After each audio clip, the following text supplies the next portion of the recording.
razones de deformación profesional, el presidente Santos no vive en función del cumplimiento de sus deberes y del tratamiento de los hechos sustantivos que afectan a la República, sino en función de la noticia.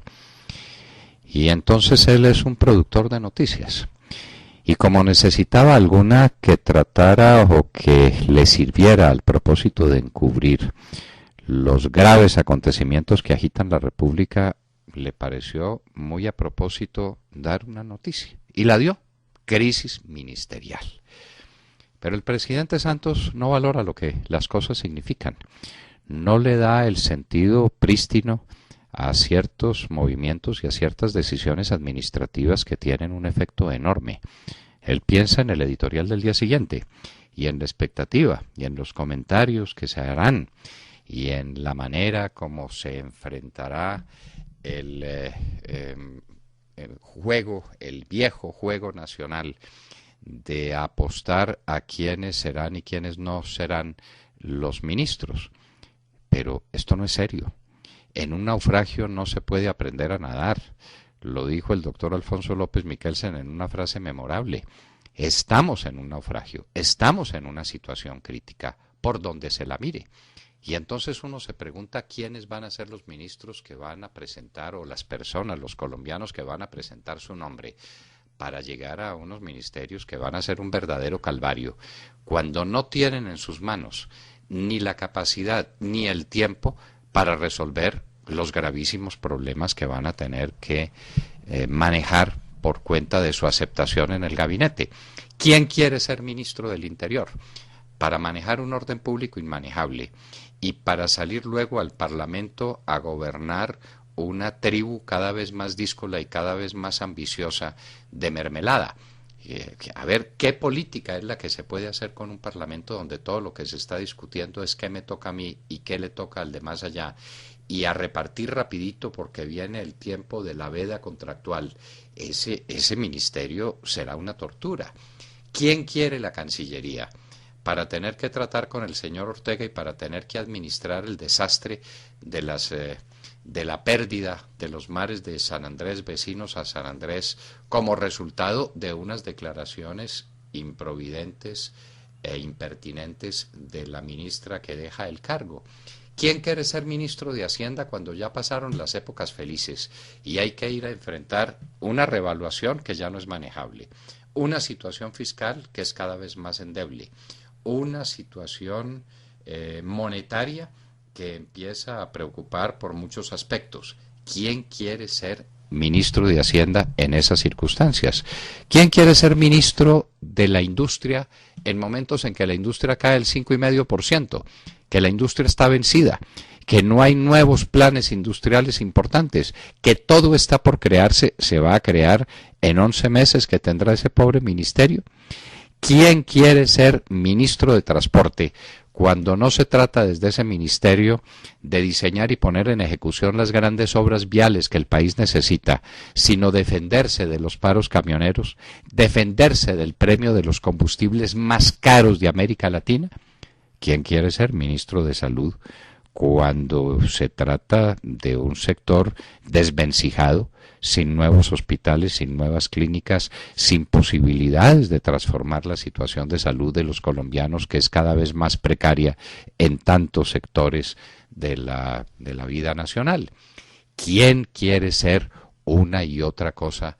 Uno se pregunta, ¿quién quiere ser ministro de Educación cuando ya está cantado un paro muy agresivo de los estudiantes universitarios y donde no hay cosa ni grande ni pequeña que pueda hacerse?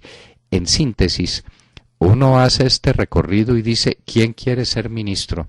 Para llegar a una conclusión, y es que solamente querrá ser ministros mediocres o lagartos que quieran ser exministros, pero no que quieran tener una experiencia vital y una experiencia importante al servicio del país. ¿Quién quiere ser ministro de Justicia? Para ir a manejar cárceles atiborradas de gente, donde no hay un solo proyecto para la creación de una cárcel, ni ningún proyecto que pueda ponerse en marcha para una reforma a la administración de justicia que permita que haya menos presos y que haya un manejo más razonable de un tema que le quedó grande a Colombia hace rato.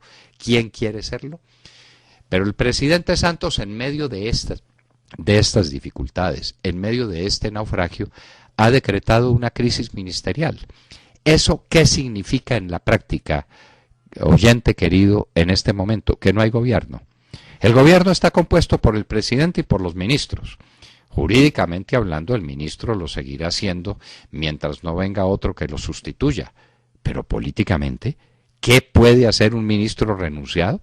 Un ministro renunciado lo único que puede hacer es despedirse o estar a la expectativa de cuándo lo cambian y de cuándo se posesiona el nuevo y cómo va a entregar el ministerio. Un ministro nuevo no gobierna su sector, lo que significa que como no hay gobierno en ninguno de los 16 sectores que componen el abanico del gabinete ministerial como está compuesto en Colombia hoy por mandato de la ley, no hay gobierno. El gobierno es el presidente y el ministro, y no hay ministro en ningún sector, luego no hay gobierno. Esa es la situación en un país que necesita más gobierno que nunca, que necesita un esfuerzo colosal para salir de una crisis sin precedentes, que es la que Colombia está enfrentando por donde se la mire. Y no hay gobierno. Decisión de ayer del presidente Santos para buscar una noticia. Bueno, ya tuvo la noticia.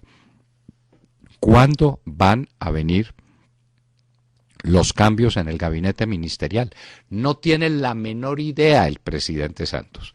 Ahora estará hablando por teléfono con el uno y con el otro, buscando candidatos, mirando de qué ministros prescinde, de cuáles otros no prescinde, quiénes tienen apetencias políticas para venir a hacer tal o cual cosa, quiénes se quieren proteger de un eventual desastre.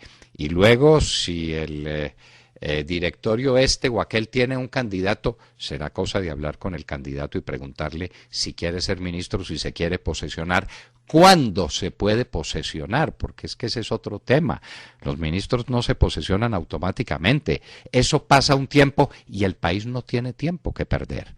Y el país no puede quedar en este tiempo crítico en manos de unas personas renunciadas, es decir, de unos ministros en la interinidad.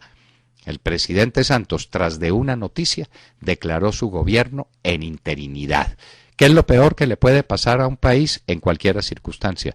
Pero en estas críticas, en esta crítica por la que atraviesa la nación, en este momento donde todo es desorden, donde todo es confusión, donde todo es caos, le encimamos el que no haya gobierno, ni siquiera el bastante malo que teníamos, pero por lo menos había un gobierno y había alguien que firmara y había alguien que pudiera dar la cara, como ahora se dice, a ciertos reclamos de la ciudadanía que cada vez son más angustiados, cada vez más duros, cada vez más impacientes. Y no hay gabinete, lo que quiere decir que no hay gobierno.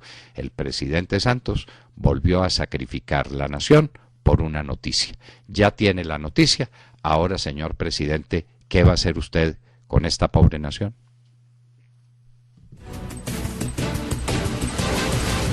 Acaban de escuchar el editorial del doctor Fernando Londoño en La Hora de la Verdad en Radio Red a las 7 de la mañana, 16 minutos.